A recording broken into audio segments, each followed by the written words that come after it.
Nice.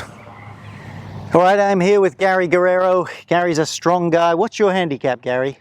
About a 9.1 right now. Okay. And I've watched you hit a few balls before we started filming. I can tell you have some speed. Are there any issues in your game as a much better than average golfer, let's say, that you'd say you would like to see some improvement in? Probably where my game tends to fall or, decline is towards the end of a round. I kind of lose my consistency. My rhythm isn't how it starts out the round. And, the wheels start to fall off, so to speak. Okay. Sometimes I could say that for myself. So let's check it out. Let's see how we go. So Gary, you're hitting your normal 7-iron there. You've been hitting a few balls. Go ahead and hit another one.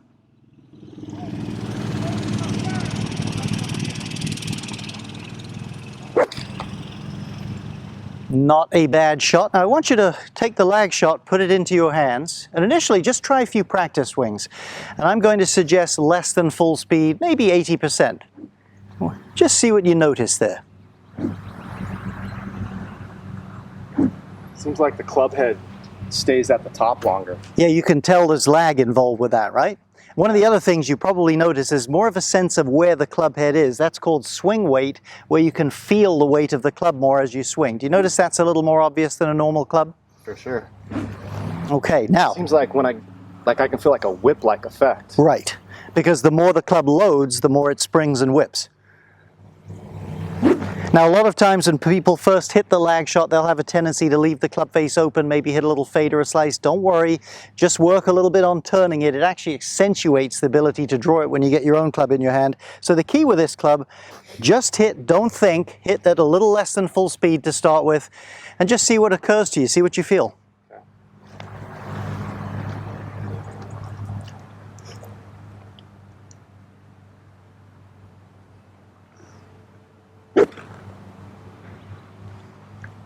So actually a pretty solid hit there, but you left it a little to the left. Again, you left the face open, which is very normal on the first swings there. So try another one, see if you can feel the same rhythm, but maybe just feel the face turning closed as you approach impact just a little bit.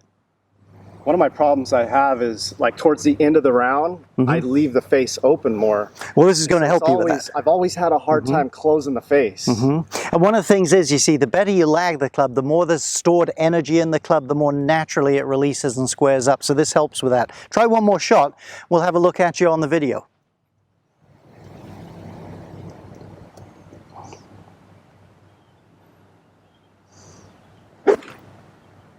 Yeah, that's close. That's almost a straight shot. Nice rhythm there. So let's compare. There's Gary with his standard 7-iron there. On the left-hand picture, let's stop at the top of the backswing. You can see a little bit more bend, but where you'll really see it, let's go to about arm parallel in the downswing, and let's test it against the standard 7-iron. Probably that frame there. What a difference. And there's so much stored energy in that golf club, it changes the entire way the release feels. Here we come. So there's a little bit more stored energy coming down, but by now, Gary's quite a bit actually, but by now he's got to release it. The club gives you the feel. Just watch this. Look at the release there and compare that with how much more blocked that looks and that looks. So you learn not only lag, but you learn release, and you learn it without thinking. One more little thing that I love, but I'm a bit of a golf teacher junkie, I love in the takeaway how it actually gives you a tiny bit of lag there, whereas most people tend to kind of snatch the club back with their hands too much. So to me, that's a bonus. Here's Gary with his 7-iron, his normal 7-iron. This is before on the left and after just several minutes with the lag shot on the right.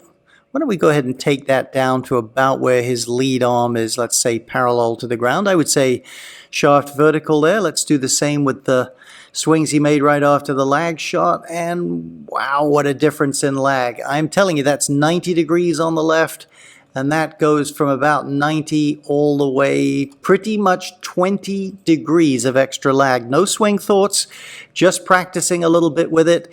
That lag continues to sustain more as he approaches impact. We'll stop it right there. Such a difference in just a few minutes. Well, Gary, you've had this thing in your hands, the lag shot, for what, 10, 15 minutes? Maybe you've been hitting balls. What are your impressions here as we get started? Well, first off, when I grabbed the club, it felt like a very high quality club. It's a well-made club, yeah. I love the color. I love the way it feels in your hand.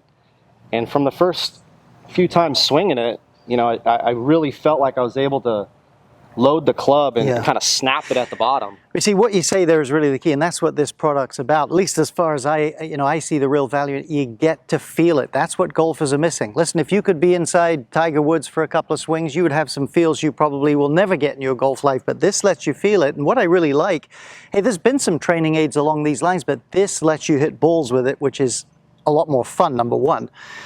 But it really allows you to take that feeling to your club. Yeah.